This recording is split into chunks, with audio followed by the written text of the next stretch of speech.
You know, the idea for the sextet was actually pretty interesting, and it became. I've always wanted to have a smaller group. I had big bands. In 2006, I started a big band at Birdland, and it became very popular, and it still is in New York. But it's a big band, and the opportunities for big bands are, shall we say, slightly limited. And it's limited not necessarily because of it being a big band. It's limited because of it's just a big beast. It's a big rhinoceros of a thing to move around. It's really hard, you know. A lot of plane tickets to buy, a lot of hotel, a lot of mouths to feed. It's an expensive thing. So Anita Berry, the queen of the jazz cruise, saw the big band in New York. She freaked out, said to me, "I want you on my boat." And I said, okay. And then Michael Azaroff said, we can't bring that giant thing. We already have a big band here that's kind of like the house big band, and they back everybody up and stuff. So he said, we're going to book you, but you got to bring something smaller. And I said, okay, just book the dates. I'll get something together. And then I started thinking about it, and you know, Anita's idea of bringing the big band on, because the big band at New York and the one in San Francisco as well is a a kind of a reflection of my personality, which is, you know, slightly attention deficit and high energy and passionate and, you know, all over the place artistically. And that's just the way I like it. That's the kind of music I like to listen to, and that's what keeps me interested, you know, artistically.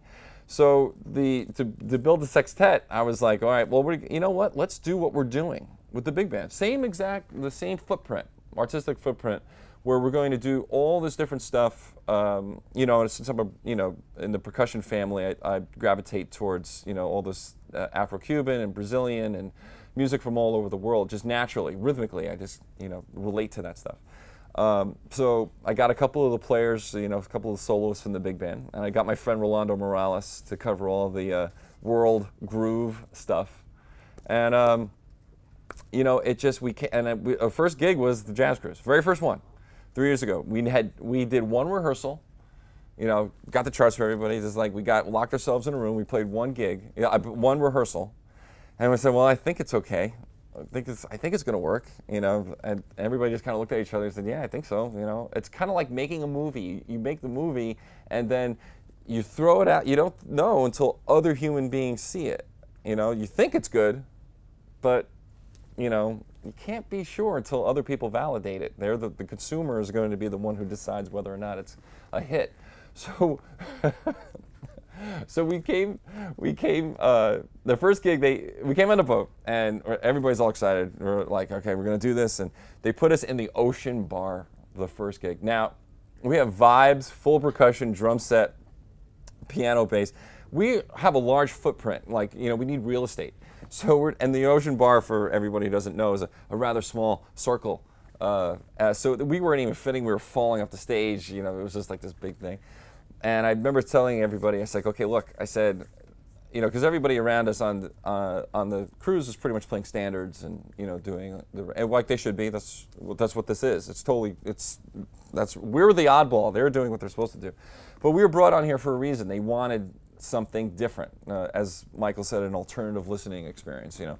So I said to everybody, I said, look, we're going to do what we do. We're going to go out hard. We're going to go out fast. We're going to go out. We're going to and don't dumb anything down. Don't bring it down. I said, and people are going to walk out. I said, when they start to see what we do. But I said, I'm willing to bet there's going to be twice as many walking in.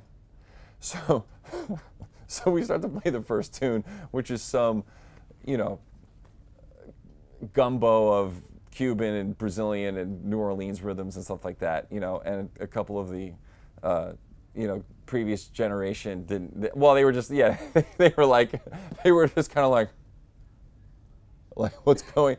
I can't, you know. And they got up and left, but then a whole bunch of other people came in. So there was like this really cool. There was this like this, and you know, not everybody of a certain age left. I mean, there was a lot of people who totally dug it. It's, you know, there's no ageism going on. It's just it was.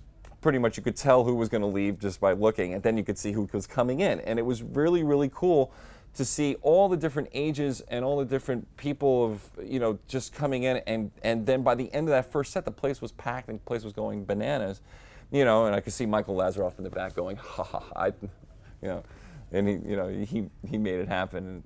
He was looking like a genius. You know. So we've been back 3 times, and it's great. And the people on the ship are so, you know, this is a very educated and knowledgeable audience, and they are validating what we're trying to do as a sextet. And it's hard to really express in words what that means to us. We're incredibly grateful.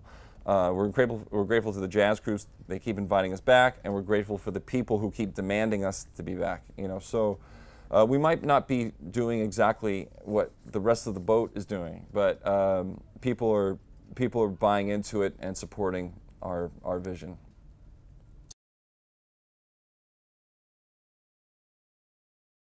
The group on this particular cruise, actually, you know, it changed for this cruise, and this is an interesting story.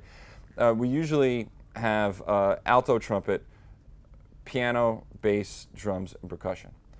And this time we have Barry, because our alto player, whose name is Nathan Childers, broke his leg about 4 days before the cruise, so he couldn't come.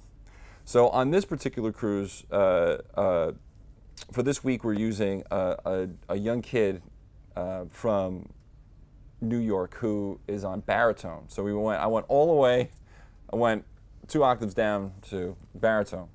And he is a young lion in town. I think we're going to be hearing a lot from this kid. His name is Tony Lustig. And he came in and pretty much sight read our book down. And I've been telling people all week, I said, this kid just sight read this music that we're playing, and no one can believe me. I'm like, I'm telling you, this kid sight read this music. You know, so Tony's on baritone. Nick Marchione is on trumpet, who I have to grab when he's off the road with Prince. Yeah, not a bad gig. So I was afraid a purple helicopter was going to come in and grab him off the deck. Yeah, I know. Believe me, you know, stranger things have happened. Alan Farnham, who is just an unbelievable piano player, and I don't want to embarrass him, but I think Alan is one of the most underrated musicians on the planet. He is way smarter than me. He knows way more than me, and that's why I have guys like him around. You know, they say in business, you know, surround yourself with people better than you, and everybody in this band has a talent that I don't have, and it makes me better, all these guys. But Alan is like one of those, like, he knows every tune ever written kind of thing, and he's also just kooky enough to have some funny ideas. You know, so he brought a Muddy Waters tune in, and we've been playing that as a trio, and I never would have thought of that. It's like perfect, but it was like literally perfect. So we did this little Monty Alexander arrangement kind of thing. A lot of fun. That's piano, and then Phil Palumbi is playing bass this tour. You know, it's funny, in all my bands there are no regular bass players. I love bass players, and I love playing with lots of different bass players. So the Birdland band, for instance, has never had a regular bass player in its 8 years of existence. You know, guys, you know, come along, they'll hold it for, you know, have them play for 6 months or whatever and stuff like that. Then it switches over, and then they come back, and it keeps moving around. So on the Jazz Cruise last year, James Genus played with me. And the year before that, a young guy from a band named Snarky Puppy, who's a good friend of mine. He just won his first Grammy. His name is Michael League. He played two years ago.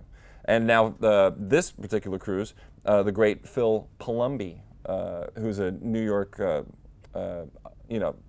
institution on bass, because he just is constantly working all over the place. He plays great acoustic, he plays great electric, and I need a guy who can play both basses equally well. So Phil's doing this year, and on percussion, I think I would probably I'd get stabbed with a butter knife on the cruise if I change this guy out. He's become very beloved, and also this guy is. He's operating at such a high level rhythmically that we can get into some really crazy stuff. His name is Rolando Morales Matos. Rolando Morales Matos. And we never plan anything that we do. And we always just go off on all sorts of bizarre tangents, you know, during the show. And that high danger factor, I love. I love keeping it extremely dangerous. We never know exactly what's going to happen, and we never do want to know. You know, so we'll go in all sorts of different directions when we start doing our thing. And he is a virtuoso, not only on hand percussion, but also on concert percussion.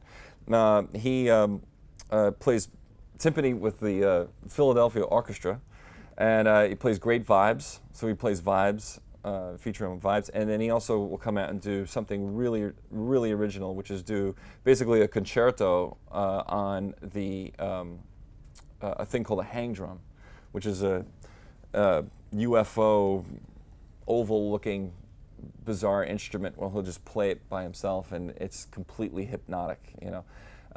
And he's become, I think, a very important part of the experience of the sextet.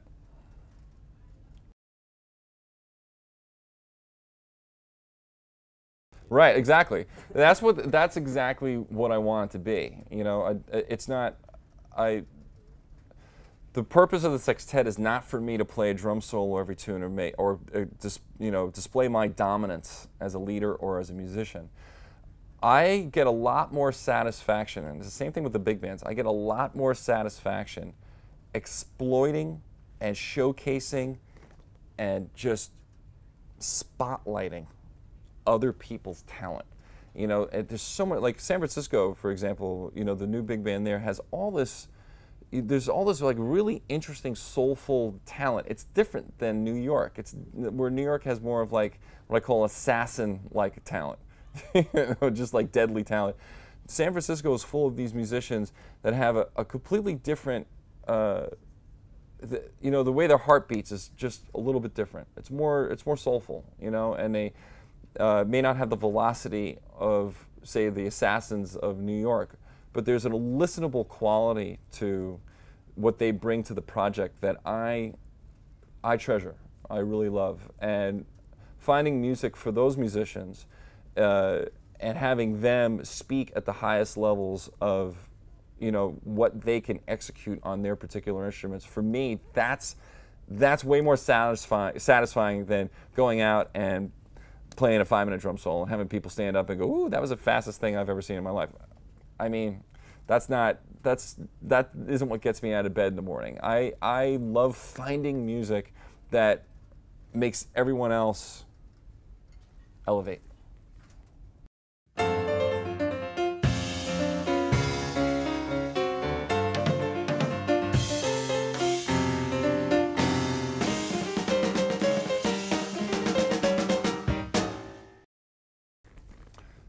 This is Tommy Igoe, and for more videos, go to jazztimes.com. See you soon.